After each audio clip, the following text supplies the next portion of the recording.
Vamos lá. Temos uma outra questão muito interessante aqui em 2 aos Tessalonicenses, capítulo de número 2, que é o que nós encontramos aqui a partir do versículo 6.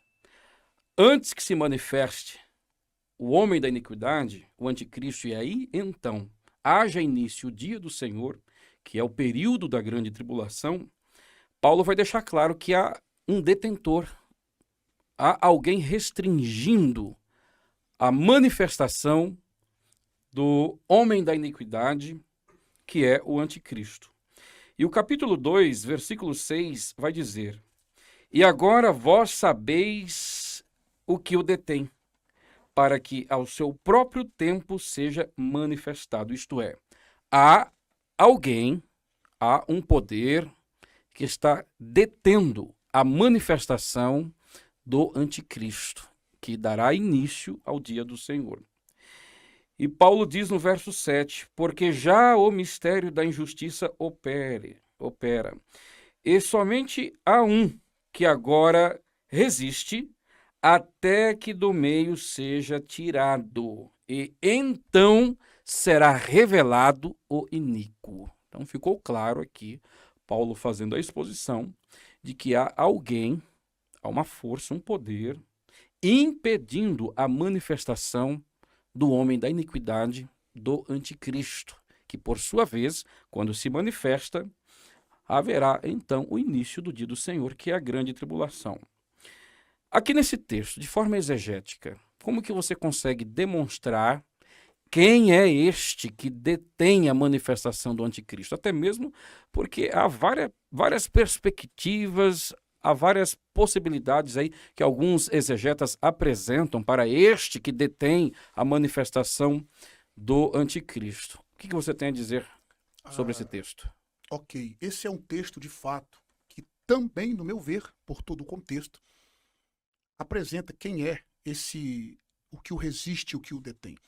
Uma das principais dificuldades que tem às vezes confundido os estudiosos é a mudança do gênero do neutro no verso 6, expressão tokatekon, que é o que o detém, o que está detendo, para o gênero masculino no verso 7, que é rokatekon. Nós temos gênero neutro indicado ali tanto pelo artigo ali, ton, e o artigo ro, gênero neutro no 6 e masculino no verso 7. Aí alguém diz, não pode ser o Espírito Santo, ou, do nosso ponto de vista, o poder represório do Espírito Santo. Porque está no gênero neutro no 6 e no verso 7, no gênero neutro. Só que é o seguinte, alguém diz o seguinte, a palavra espírito no grego é neutra. Só que, em alguns casos, nós podemos considerar o masculino, por exemplo. Por exemplo, quando o senhor abre a sua Bíblia em João capítulo 15, verso 26, e João capítulo 16, versos 13 e 14, o masculino ele pode ser usado livremente ali. Eu gostaria de ler, deixa eu estar mais próximo aí. João capítulo 15, verso de número 26. Olha como que está lá. Ó. 15, verso 26. Isso. Eu vou fazer a leitura e você faz a exposição na Sim. sequência.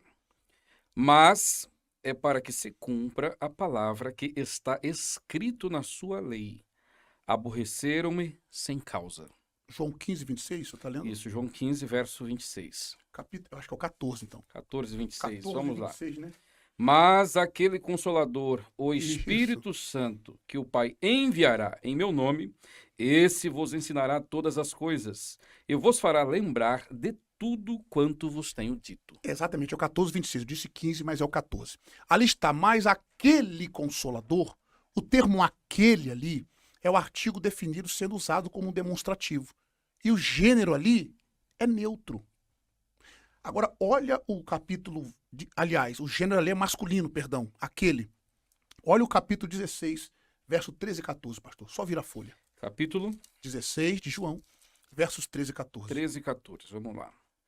Mas quando vier aquele Espírito de verdade, ele vos guiará em toda a verdade, porque não falará de si mesmo, mas dirá tudo o que tiver ouvido, e vos anunciará o que há de vir.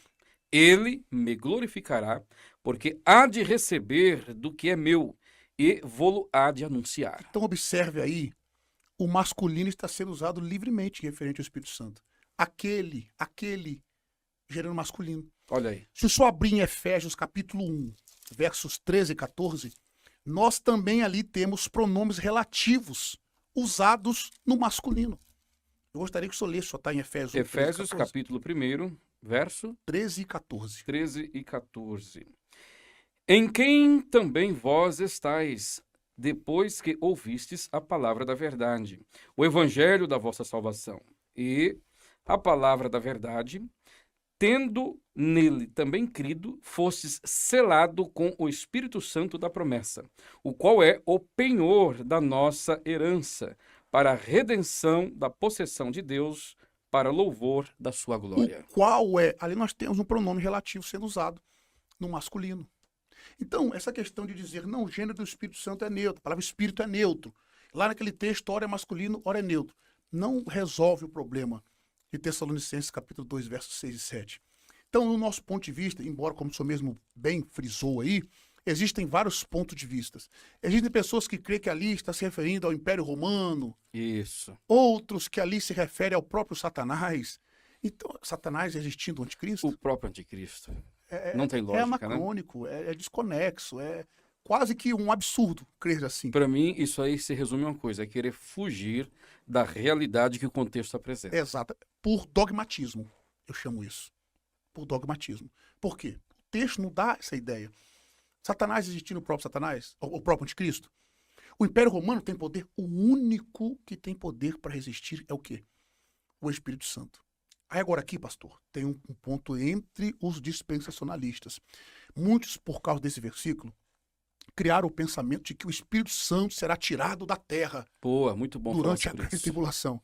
Eu vou até comentar, isso aqui é para nós mesmos, né? Para nós mesmos. O nosso dispensacionalista pré-tribulacionista. Eles acham o seguinte, alguns, por causa desse verso, o Espírito Santo será tirado. Na verdade, primeiro ponto, ele é onipresente, onipotente, onisciente.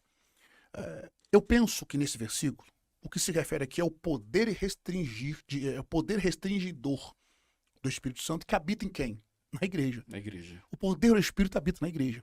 Como a igreja será retirada, obviamente, na nossa perspectiva pré-tribulacionista bíblica, o Espírito Santo, esse poder sobe junto com a igreja. Até porque haverá conversões na grande tribulação, e só quem convence o homem é o Espírito Santo. Haverá 2 testemunhas profetizando. Haverá uma operação do Espírito Santo, não como na nossa era agora, porque agora nós somos habitados pelo Espírito Santo. Como que era no Antigo Testamento? O homem não era habitado de forma plena como somos agora. Na grande tribulação, haverá a mesma forma que outrora. Então não é que o Espírito Santo será tirado da terra durante a tribulação. Né? Ele vai estar habitando nos crentes, a igreja. Então esse poder represório sai no arrebatamento junto com a igreja. Mas o Espírito Santo continua sendo onipresente, onisciente, onipotente. Mas ele vai agir de uma forma diferente que ele age agora. Esse é o ponto aqui. Então aqui não é o Espírito que vai ser tirado, é o poder restringidor do Espírito Santo. Esse poder sai junto com a igreja no arrebatamento. É o nosso ponto de vista. Muito bom, né? Até mesmo porque o Espírito Santo é onipresente, né? Exato. Não tem como ele se ausentar, se retirar da terra. E uma outra questão, que se o Espírito Santo fosse retirado, não haveria nenhuma conversão durante o período tribulacional. Exato. Né? E quando nós estudamos Apocalipse, fica muito evidente, né, pela pregação ali das 2 testemunhas, anjo, possivelmente os 144 mil. Então haverá conversão entre povos, tribos e nações. E o único que tem o poder para convencer o pecador do pecado, do juízo, da justiça, é o Espírito Santo de Deus. Exatamente. Né? Então o Espírito Santo continua. Quem é retirada é o veículo por intermédio do qual o Espírito Santo atua hoje, que é a igreja.